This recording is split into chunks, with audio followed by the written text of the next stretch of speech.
Hello guys, welcome back on my YouTube channel. तो आज मैं आपके लिए लेके आई एक नई हॉरर स्टोरी। तो स्टार्ट करते हैं।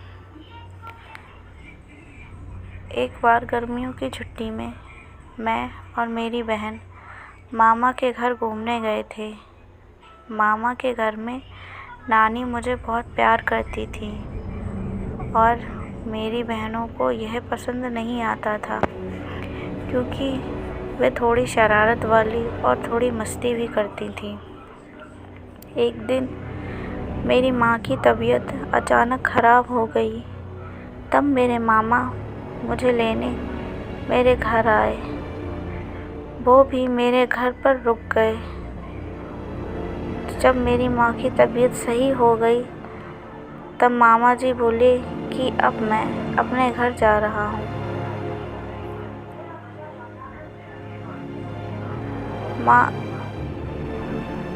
मैं मामा से कुछ बोल पाती इसके पहले ही माँ ने मामा को बोला, हाँ भैया, अब मैं ठीक हूँ, आप घर चले जाइए। मेरे घर पर मैं और मेरी माँ ही बचे थे। 2-4 दिन बीत गए। तब एक दिन रात में मुझे ज़ोर से प्यास लगी थी और मैं आंगन में पानी पीने के लिए गई। तभी मेरी नज़र ऊपर गई तो मैंने देखा कि धुआं जैसा कुछ उठ रहा है। तब मैंने अपनी माँ को जगाया और माँ को बोला, माँ ऊपर देखो, यह काला काला धुआं जैसा क्या उठ रहा है। मेरी माँ समझ गई कि ये मेरी चाची की आत्मा है जो मुझे लेने आई है, क्योंकि मरने से पहले मेरी चाची ने कहा था कि मैं तुम्हारी बड़ी बेटी को छोड़ूंगी नहीं। मेरी माँ ने मुझे सुला दिया और खुद घर के पीछे बेर का पेड़ लगा था, उसी के नीचे बैठकर रोने लगी, क्योंकि बकाइन मेहंदी के पेड़ पर हमेशा रात 11:30 बजे के बाद चुड़ैल, आत्मा, भूत प्रेत निवास करते हैं और उसी पे चाची की आत्मा भी रहती थी। तभी मैंने देखा कि मेरी माँ के आसपास बहुत सारी औरतें बैठी हुई थी।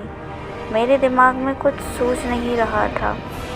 एक बार हम लोग 8वीं कक्षा में जब पढ़ रहे थे तो गुरुजी ने बताया था, कभी भी भूत प्रेत या आत्मा दिखाई दे तो गायत्री मंत्र का जाप करो, बजरंगबली का नाम लो तो आत्मा वहाँ से डरकर भाग जाएगी। उस वक्त यह बात मुझे याद आ गई और मैंने वैसा ही किया जैसा कि गुरुजी ने बताया था और मैं और मेरी माँ आज सही सलामत हैं। लेकिन जब से मेरी माँ के साथ यह हादसा हुआ था तब से माँ को थोड़ी भूलने की बीमारी और हो गई और वह थोड़ा डरा हुआ सा रहने लगी और एक कमरे में बंद रहने लगी, क्योंकि उन्हें अभी भी चाची की आत्मा दिखाई देती है। लोग बोलते हैं कि यह झूठ है, लेकिन जिस पर बीतती है वही जानता है।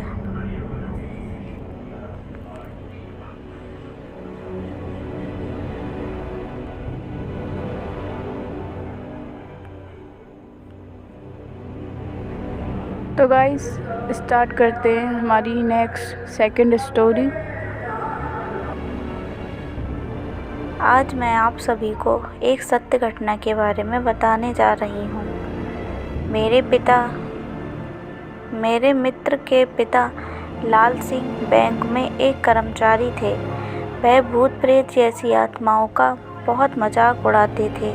वह कहते थे कि शैतानी शक्तियों जैसी कोई चीज़ नहीं होती और वह चाहे रात हो या दिन हो, जंगल हो या शमशान हो या फिर कोई कब्रिस्तान हो, वो जानबूझकर वहाँ पर घूमते रहते थे और बोलते थे कि देखो, अगर कोई आत्मा होती तो मुझे ज़रूर परेशान करती, चाहे साधु हो या फिर मौलवी।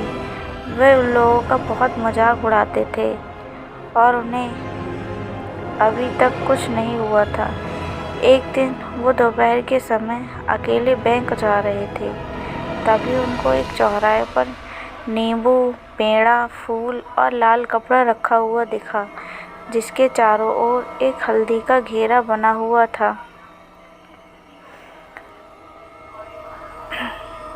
और वह सोच में पड़ गए कि दोपहर में यहाँ पर यह सामान किसने चढ़ाया है, और वे मस्ती के मूड में थे।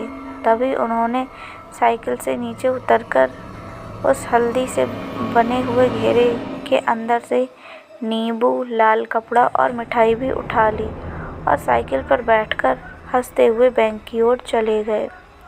वहाँ पहुंचकर काम करने में व्यस्त हो गए। तभी उन्हें भूख लगी और वह नाश्ता मांगकर खाने लगे, और उनको याद आया कि मेरे पास नींबू और मिठाई भी रखी हुई है। तभी उन्होंने नींबू और मिठाई को निकालकर खा लिया, और जो लाल कपड़ा उठाया था उससे अपना हाथ मुंह पोंछकर कूड़े में फेंक दिया। और फिर भी उनको कुछ नहीं हुआ। लेकिन जैसे जैसे रात ढलने लगी, वैसे वैसे उनका सिर भारी होने लगा और वह घर आ गए। रात में 12 बजते ही उन्हें ज़ोर ज़ोर से कभी हंसते तो कभी रोते, और यहाँ तक कि उन्होंने अपने कपड़े भी फाड़ दिए। फिर अपने आप को कैंची या चाकू से चाहे गला तो कभी हाथ काटने लगते। एक दिन तो वह इतना हद कर दिए कि वह अपने गले में फांसी का फंदा लगाकर खड़े हो गए। तब उनकी पत्नी ने उन्हें देख लिया और उन्हें छुड़ाया और उनसे पूछने लगी कि आपको क्या हो गया है, आप क्यों ऐसी हरकतें करते हैं। लेकिन वो कुछ भी नहीं बोले, और जैसे कोई पागल बात सुनता है वैसे ही वे चुपचाप उनकी बातें सुन रहे थे। उनकी बीवी ने परेशान होकर डॉक्टर को घर बुलाया और उनका इलाज करने को कहा। लेकिन डॉक्टर को उनकी बीमारी समझ में तो नहीं आई। फिर भी उसने उनको ग्लूकोज की बोतलें चढ़ाना चालू कर दिया। धीरे धीरे कुछ दिन बीत गए। लाल सिंह की तबीयत मानो कैंसर के मरीज से भी बदतर हो गई। तब उनकी पत्नी ने उन्हें एक अघोरी बाबा को दिखाया, और अघोरी उनको देखते ही समझ गया। उसने कहा कि इन्होंने 4 रास्ते पर पड़े सामान को उठा लिया था, यह उसी का नतीजा है। लाल सिंह की पत्नी ने पूछा, कैसे? तब अघोरी ने बताया कि 4 रास्ते पर एक आदमी ने किसी को झाड़ फूंक कर उसकी आत्मा को आज़ाद किया था, और जैसे ही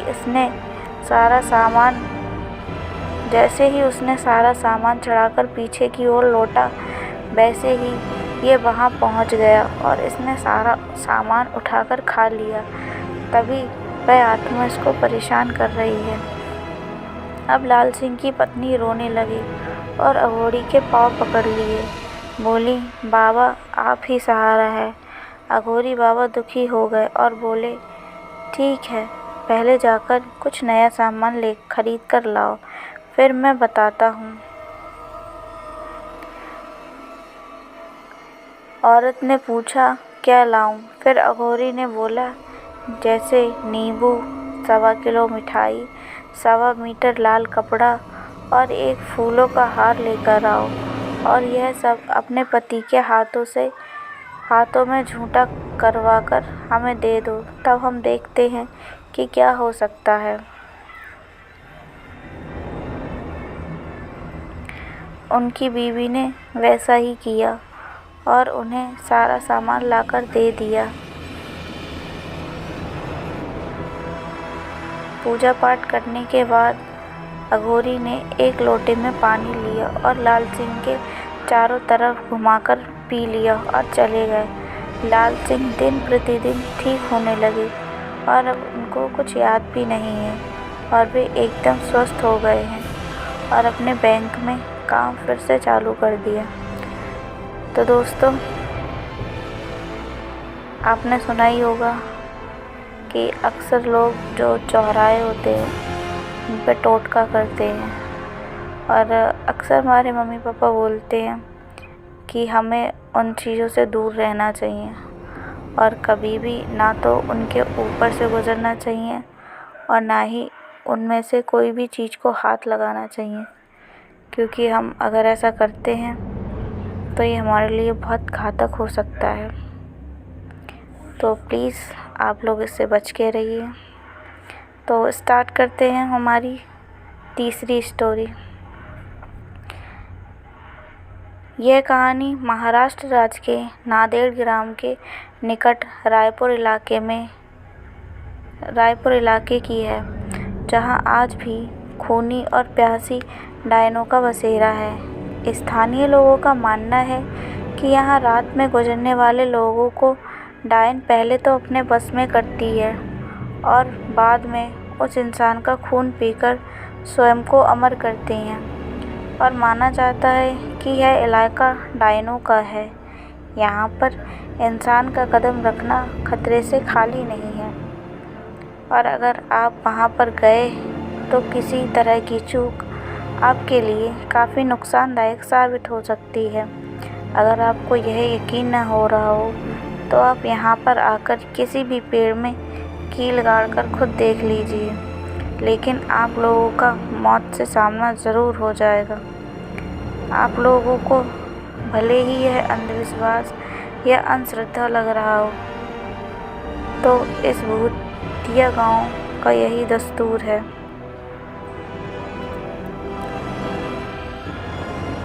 इस भूतिया गांव को अभिशाप्त माना जाता है। यहाँ पर एक दो नहीं बल्कि सारे इलाकों में डायनों का बसेरा जमा हुआ है।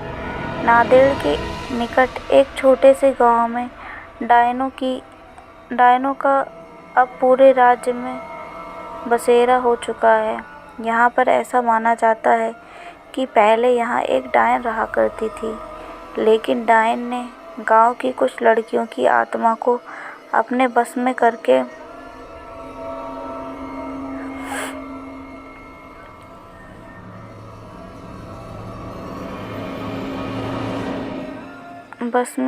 उनको अपने साथ लाई थी।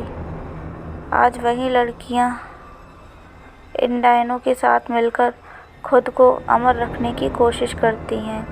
यह गांव की वही जगह है जहां वास्तविकता में यहाँ के पुरुषों को रात में निकलने पर प्रतिबंध है। कब कौन सी जगह पर डायन उन्हें अपने बस में कर ले, कोई नहीं जानता। अभी तक यहाँ पर कुल 42 ऐसे अचूके हैं जिनमें से पुरुष लापता हो गए, लेकिन उनका अभी तक कोई अता पता नहीं चला। यही माना जाता है कि डायन ने उन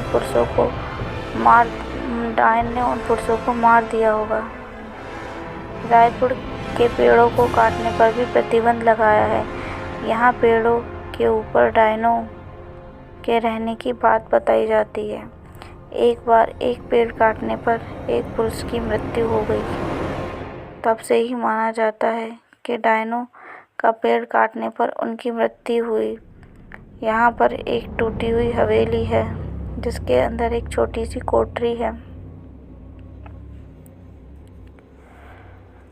जिसमें कोई भी नहीं आता जाता, और माना जाता है कि इस अंधेरी कोठरी में जो भी गया वो वापस कभी लौट कर नहीं आया। 16 लोगों की मौत की गवाह इस भूतिया कोठरी को यहाँ के प्रशासन ने भी सील कर दिया है। डायनों को अपने बस में करने के लिए यहाँ पर कई तांत्रिकों ने अपनी पूरी शक्ति लगा दी, लेकिन इस बीच 5-6 तांत्रिकों की भी मौत हो गई, जिसके बाद तांत्रिक भी यहाँ की डायनों को अपने बस में करने से घबराते हैं। कहा जाता है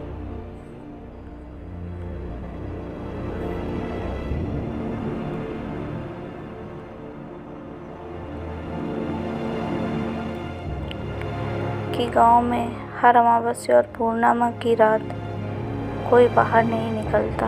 हालांकि यह बात काफ़ी पुरानी है। अब लोग अपने घरों को अच्छे से बंद करके घरों में रहते हैं गांव के कुछ लोगों ने यह अनुभव किया है कि अक्सर रास्ते में चलते उन्हें अजीबो-गरीब आवाज़ें सुनाई देती हैं, लेकिन पीछे मुड़ने पर कोई नहीं दिखता। गांव के रंजीत नाम के व्यक्ति ने अपनी बाइक पर एक डायन को लिफ्ट तक दी थी। काफ़ी लंबा रास्ता तय करने के बाद उसे एहसास हुआ कि उसके पीछे कोई बैठा हुआ था, पर जब उसने पीछे मुड़कर देखा तो कोई नहीं था। रायपुर के लोगों का मानना है कि यहाँ कई साल पहले एक खूबसूरत महिला के साथ गांव के कुछ लोगों ने बलात्कार किया था और उसे बंदी बनाकर रख लिया और बाद में उस महिला की बेरहमी से हत्या कर दी। इसके बाद वही डायन बनकर यहाँ अपना बदला पूरा करती है। तो गाइस, कैसी लगी आपको ये स्टोरी? कमेंट बॉक्स में ज़रूर बताना और मेरी वीडियो को लाइक, शेयर एंड मेरे चैनल को सब्सक्राइब कर लेना। और हाँ, वीडियो अच्छी लगे तो अपनी फ्रेंड्स के साथ शेयर करना। Thank you for watching. Bye bye, take care.